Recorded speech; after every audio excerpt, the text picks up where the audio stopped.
working on my shoulder, working on my elbow, working on my knee, all of which are down my left side, right?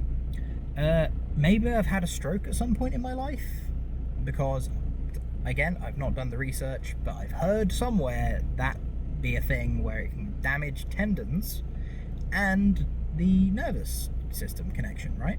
And it makes a lot of sense, because if again, I don't know for sure, it's something to do with the brain, right? So I believe that is possible, because all of my injuries on my left side, I am right-handed, so perhaps it's simply that.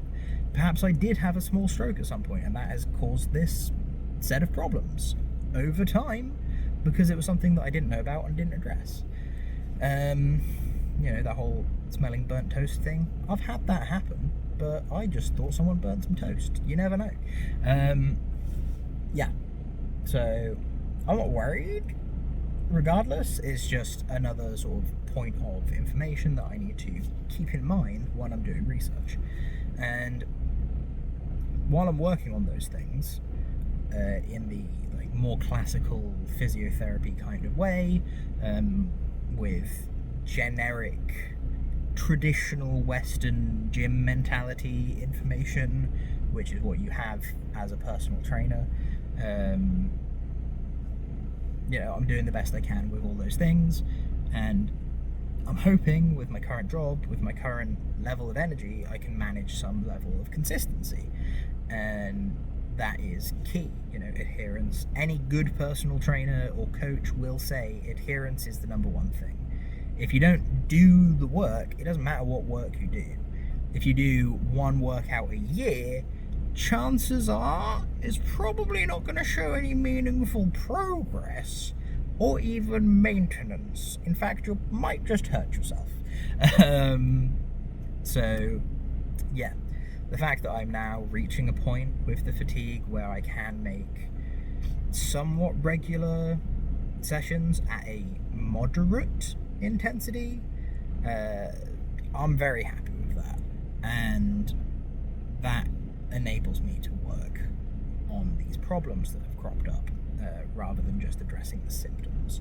And that's also what I need to start doing with the fatigue itself, because I do believe these supplements are more like medication. I'm effectively self-medicating in order to help, and I think that is going better than if I had been put through a official one-to-one chronic fatigue appointment and got medicated by a doctor, because there'd be here's this lab-made interesting concoction of chemicals that are going to do these things, and that will help maybe, or here's just a really strong stimulant that's not going to cause you to have another heart attack because you had one.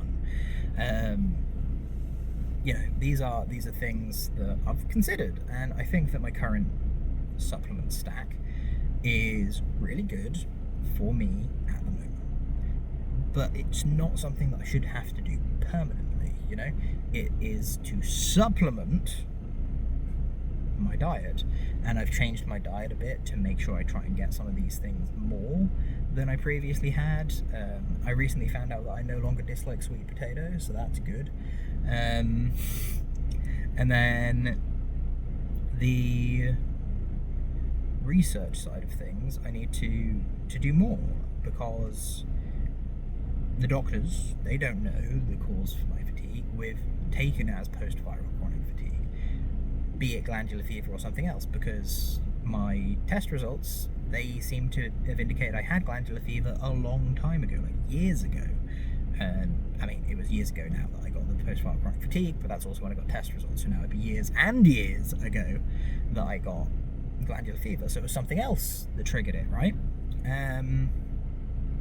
But what was it? I don't know.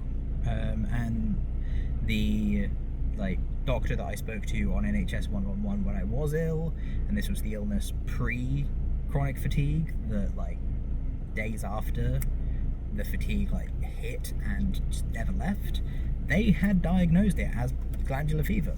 Admittedly, it was just on the phone, so they couldn't look, but I had the symptoms. Whatever. That's not the important part, right? The important part is that, well, something is causing the fatigue. And my estimation was it's probably something to do with the nervous system, which is why I started focusing on like the omega-3 and everything to help with that. And I do believe that is most likely the case, because it seems to be working, you know.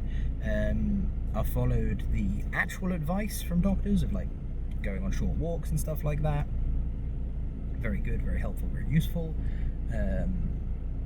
But they didn't really there was no advice on here's how you can, you know, help yourself in the long term.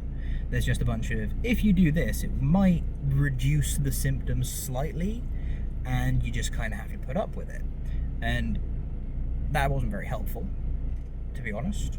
Though I can understand it, because most people aren't as determined, let's say, as me, or defiant as I am. Because I have my goals. I want to be, one, immortal, but more quickly achievable. I would like to get my black belt at Kung Fu, and fitness has always been an obstacle in that. I never thought it would be a limiting factor until, as I've said before, 2019, when I started my fitness journey, because I'd realised at that point, oh, this is really a limiting factor for me getting further with this passion of mine. And so I continued to work on it, and I got better, but then chronic fatigue, blah blah blah, now we're here. And so I was like, right, well, first thing I can do is, I know caffeine is a stimulant, and if you are tired, you take a stimulant, you're less tired. And it helped a bit, and that's how I ended up getting a heart attack. And then that's when I was like, right, this is definitely not the right approach. And I was like, okay, what is the probable cause? Most likely nervous system related, thus the omega-3, having already leveled off my vitamin D and stuff like that. As generic multivitamins weren't very helpful. So I was like, right, let me target areas. Now, having targeted those areas and seen improvements, I am more inclined to believe almost definitely something to do with the nervous system. What? Why? What's causing all of this? That's what I need to be looking into next. So, on my tablet, which I don't have with me, but on my tablet I have downloaded a couple of apps where you can access scientific research journals, right? Where they get published. These can sometimes, say scientific, some of them are just academic. So you can get humanities ones as well as science ones, blah blah blah. But I intend to start looking into things like that. Finding them by name is going to be hard, but I'm sure there's like a method to searching them, which once I understand will make it a lot faster to do. Which, you know, that's going to be a long process potentially, and I need to be careful not to let the research get in the way of the physical practice, because on top of my supplementation, the physical exercise is vital in my return to health, because movement is medicine, and it's very like woo-woo or gym science type stuff to say movement is medicine, I imagine, but it is, and more actual healthcare professionals are agreeing with that. It's becoming a more and more common thing to understand that, you know, the more you move, the better. It doesn't really matter specifically what you're doing, as far as I'm aware. You know, going for a walk, going for a run, skipping, hopping, cartwheels, animal flow, bench press, whatever. More move equals more good, for the most part.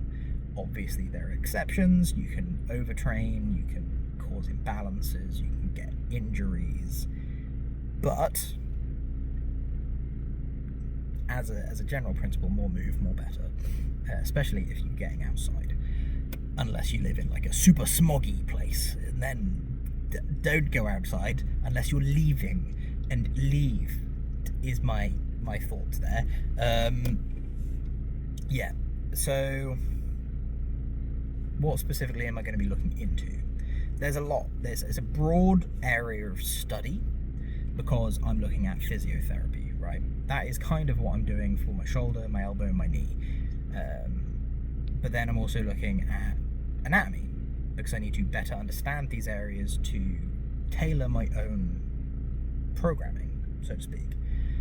As well as the fact that I've got these other little small things. These aren't injuries necessarily. They might have been at one point, but they're not painful now, but they are areas that cause problems. So like my left ankle isn't as mobile as my right ankle, for example. If I get into a deep squat, my left ankle is the limiting factor. I can get so far down and then boom, that ankle stops moving. Right ankle could go further and then I'll twist if I do keep going, which I don't want to do because I want to keep that balance. Similarly, my left index toe, if I have insufficient support for it for a long time, so if I am barefoot or in barefoot shoes, without toe spacers on, then it will hurt if I walk or run or whatever for a reasonable distance. And it was just like super long distance, and now it's changing, so I need to keep an eye on it, and I want to try and figure out what that is, because it seems like it's twisting slightly. My physio, my NHS physio, like, didn't spend too much time on it, but pretty much said, yeah, it's probably fine. Maybe it is. Maybe it's going to get better on its own, but it's not something I want to have to live with. Their advice was, if I'm going on a long walk, to wear shoes with more support. And sure, I guess that'll cover some of the symptoms, but one, those shoes aren't as good for me, and two, that's not solving the problem. So I want to solve that problem eventually. And then, on top of that, there's that thing I said about my horse stance, and a bunch of other, like, small things that I can't even think of right now because they're so, like, out of the forefront of my mind. They're just not important to me for the most part, but when they pop up, they're annoying, right? So, oh, yeah. I've got a deviated septum? Martin septum. No, my nose. I broke it when I was like 6, fighting with my cousin and brother, right? I never had it x-rayed or anything, but the fact that if I stick my finger up there, I can feel it like sticking out this side and not this side, and it's like bent slightly that way. I broke it, right? And that's the most likely time for me to have broken it. And I would like to repair that as best I can, reduce the scarring, reduce the lump, make my breathing easier. That's something I'm also working on. Swole Animal has like a dedicated nose repair kit thing for that. I get a nosebleed using it, so I think that I might have skipped a step of like the re-malleability. I just jumped right ahead. Whoops, that's on me, and now I'm working on that. Like, kind of gross sounding, like crunching as you bend it into position, and then the other part is to like help build the structure afterwards. Whatever, slow progress. But the things I need to research, right? I've got this knowledge, this Western gym mentality knowledge, and that's useful, and I'm building on it in terms of physiotherapy. My physio is a musculoskeletal physio, like the vast majority of ones I'm aware of. But I will be looking into neuromuscular physiotherapy, because that's probably very relevant with the fatigue and might be able to explain sort of the pain symptoms that I used to get, and sometimes still do, but very rarely do I get those pain symptoms now. More often, it's just the lethargy and a general lack of energy, right? Those pain symptoms they go hand in hand with the bigger lacks of energy that I sometimes can have and used to have almost constantly, where I had so little energy that like moving my finger like that would cause like shocking pain, sharp pricks of like, it felt like someone had tinfoil and was rotating it thousands, like crunched up, that's a word. I was rotating it like thousands of times a second and just blitzing it down my nerves to my finger and back again. that sort of pain throughout my whole like forearm and a little bit in my upper arm, off my shoulder to my head. And that was just like moving a finger. Doing something more difficult, like, I don't know, brushing my teeth, agony. So yeah, we got that. Yeah, eventually I'm going to get to the point, so I'm just going to jump right there. I will be looking into Eastern medicine as well. Traditional Eastern medicine, traditional Chinese medicine, what you want to call it, because I did have acupuncture once, and that temporarily alleviated some of the symptoms. So if that did it, what else might there be, right? And I think that it's been done before, but mergers of East-West medicine, they're great. Like, everything I've seen about it is good, and so I'm going to be looking into that more and sort of drawing upon that information. There were more points, but I've got so off topic. I'm really tired, and I spoke to myself a lot last night or this morning. Not in like a "I'm crazy" kind of way, though I may be giving off that sort of vibe right now, but in a, oh, my earphone battery died and I'm working, so I have to walk for 10-15 minutes in a row, and my brain was like processing these thoughts that I'm now putting out. So in the same way that I tend to do with these vlogs sometimes, I was speaking out loud to get the thoughts out, to hear them and think, oh, that leads to this, or that's because of that, which for some reason I find is helpful in comparison to just thinking them in here. Regardless though, I'm going to go, because I don't know if you can hear it, but my throat's getting a bit dry, so I'm going to have a drink and stop talking. But yeah, I'm going to be researching various medicine-y things and trying to resolve my problems myself. And I need to be careful that I don't accidentally stop doing the physical work, which helps stabilize me physically as well as repair my injuries, in order to do the research. And it would be better to just do the physical stuff and not do the research, but it would be best to do both. That way the research can inform the physical stuff and I can make more improvements faster. Thank you for listening to whatever the crap I just said, and I'll catch you cats on the flip-flop. Goodbye.